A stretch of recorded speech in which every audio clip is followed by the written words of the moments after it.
How's it going, guys? It's Chris here with Street Geeks.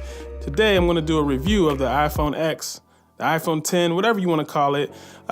Just take a look at this device and see, is it all hype or is it really a good phone? Let's take a look. Let's take a look in the box. I mean, this is pretty standard stuff with Apple. You always know what you're getting. You get your Hello card, your Apple stickers, your charger, your headphones. I have the AirPods, so I won't be using these actually. And you can never have too many of these charging cables. But that's the box. That's what comes in the box. Pretty much, if you've seen one iPhone unboxing, you've seen them all. So didn't want to bore you with that for too long. So to start, we'll go with the most obvious part of the review, and that's the appearance of the new iPhone X. Of course, we can take a look at it and see that it's a very good looking phone. It's probably the best looking iPhone to date. It has the chrome, as you can see, the smooth edges, also the glass back. So it's a very good looking phone, and you almost don't want to put it in a case because you want to show it off, but at $1,000, you quickly realize, oh, I need to put this thing in a case. So here's the case that I picked out for it. It's a Under Armour case. It's clear, silver, and it's not too big, not too bulky. So I went with this one. As you can see, the camera has a different orientation than previous models. It's a vertical orientation as opposed to the traditional horizontal. It has two cameras in it, of course, like the iPhone 7 Plus. One of the things that didn't bother me that I thought would bother me is actually the size of it.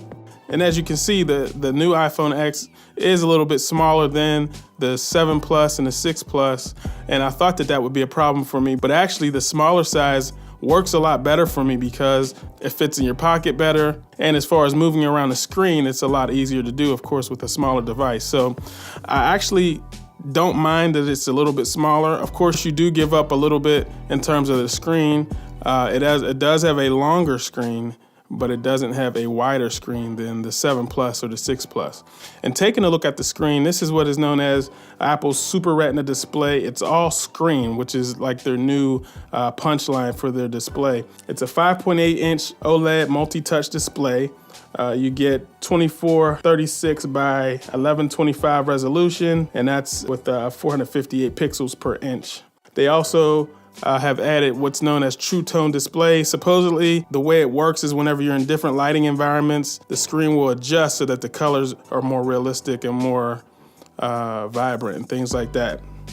One of the things that I do really like about this device is the display, and it really will give you some bright colors, some vibrant, deep dark blacks. That's a noticeable difference from the 7 Plus and the older devices that I really do like. They did a great job with this display. Another thing that's been a big subject of talk and discussion about the iPhone X is the notch at the top of the screen. And of course, that's where you house the cameras and the sensors and things like that. So it kind of has to be there, but it hasn't bothered me too much. I do like to be able to see the battery percentage and my Bluetooth. If I'm using a Bluetooth headset, sometimes it'll have a battery indicator there. I do like to see that stuff there without needing to do anything extra. With this iPhone X, you do have to swipe down to see that information. So just an extra step there. Other than that, the notch doesn't really bother me. For instance, if I'm watching a video or something like that, you can choose to adjust the size so that the notch is not in the picture, or you can go ahead and make it completely full screen, and the notch will chip away at part of the display. Another new feature on the iPhone X is the Face ID feature. I found this to be really reliable and fast. So Face ID works pretty well. I did notice that it works well in low light situations, even in a pitch black room. That's because of the infrared sensor, and it's still able to scan your face. One thing that I also noticed that it doesn't work if you're like making a face or if you're like brushing your teeth or something like that.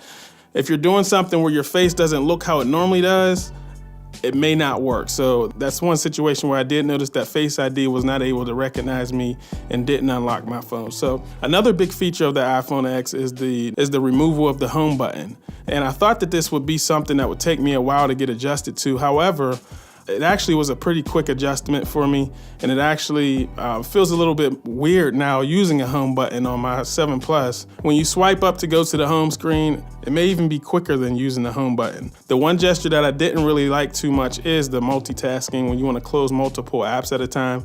Typically, with the 7 Plus or in the older models, you would just double tap the home button and then you could swipe up to close out your apps. However, now you have to swipe up, hold it, and then you have to press on the app icon, to be able to close out apps. So it's a little bit more of a slower process, and anything that slows me down I don't like, so that's a thumbs down for me.